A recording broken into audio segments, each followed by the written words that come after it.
अब तो शादी हो गई भाई, जिम का टाइम खत्म। भाई मल्टीविटामिन ले लिया, अब तो हेल्थ सॉर्टेड है। After 30 only yoga, know heavy lifting. अब तो मेटाबॉलिज्म स्लो हो गया भाई। भाई चावल खाने से पेट बढ़ जाता है और वेट भी बढ़ जाता है। ऐसी बातें आपने अक्सर सुनी होगी। Welcome to day 4 guys. मेरे को लगातार 4 दिन हो गए ट्रेन करते हुए और इतने सारी डाइट ले ली मैंने। ऑलमोस्ट 7 4 28 मील्स खाई है मैंने। और अभी भी मैं सुनता हूँ रैंडम लोगों से कि ये नहीं करना चाहिए और ये नहीं करना चाहिए। तो आज हम बस्ट करेंगे उन्हीं लोगों को और हम उन्हें रेटिंग देंगे बेस्ड ऑन कि वो सही है या गलत। रोज़ की तरह हमने अपने सारे मील सुबह के पूरे करे, रेडी हुए और निकल गए जिम के लिए।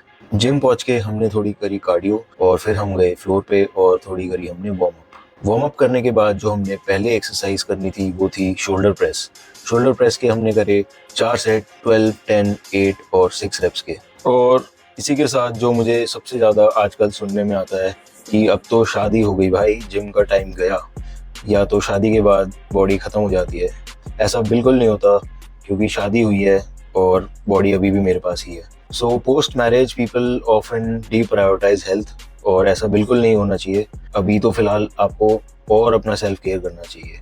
शोल्डर प्रेस करके हमारी जो सेकेंड एक्सरसाइज थी वो थी डंबल लैटरल रेज। ये बहुत ही इफेक्टिव एक्सरसाइज होती है आपकी मीडियल डेल्ट्स के लिए, और इसके भी हमने लगाए 4 सेट्स ऑफ 12 10 8 और 6 रेप्स के। और इसी के साथ जो हमें और चीज सुनने में आती है कि मल्टीविटामिन ले लिया, अब तो हेल्थ सॉर्टेड है। भाई ये बॉडी है, कोई एक्सेल शीट नहीं है। तो सप्लीमेंट्स सिर्फ सपोर्ट करते हैं, they don't replace food, sleep और एक्टिविटी। लेटरल रेजेस करने के बाद हमने करी अपनी थर्ड एक्सरसाइज जो की थी रियर डेल्ट्स की, रियर डेल्ट फ्लाई। इसके करे हमने 20-20 के 4 सेट्स, क्योंकि मेरी रियर डेल्ट्स बहुत वीक है और रियर डेल्ट से ही आपको एक राउंडेड शोल्डर्स का लुक आता है। और इसी के साथ जो तीसरी चीज हमें सुनने में आती है कि मेटाबॉलिज्म बहुत स्लो हो गया है। भाई मेटाबॉलिज्म स्लो नहीं हुआ है, आप खुद स्लो हो गए हो। मेटाबॉलिज्म जरूर थोड़ा बहुत एज के साथ स्लो जरूर होता है, लेकिन मूवमेंट और मसल मास ज्यादा मैटर करते हैं। रियर डेल्ट फ्लाई के बाद जो हमने फोर्थ एक्सरसाइज करी थी फेस पुल्स भी रियर डेल्ट की एक्सरसाइज है, और इसके हमने 3 सेट ऑफ 20-20 रेप्स ईच।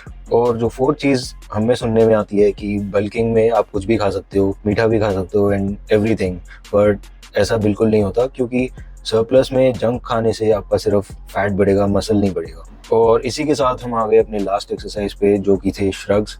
ये काम करते हैं हमारे ट्रेपीजियस मसल्स पे। ये भी एक वीक पार्ट है मेरे लिए, तो मैंने इसके लगाए 3 सेट टू फेलियर।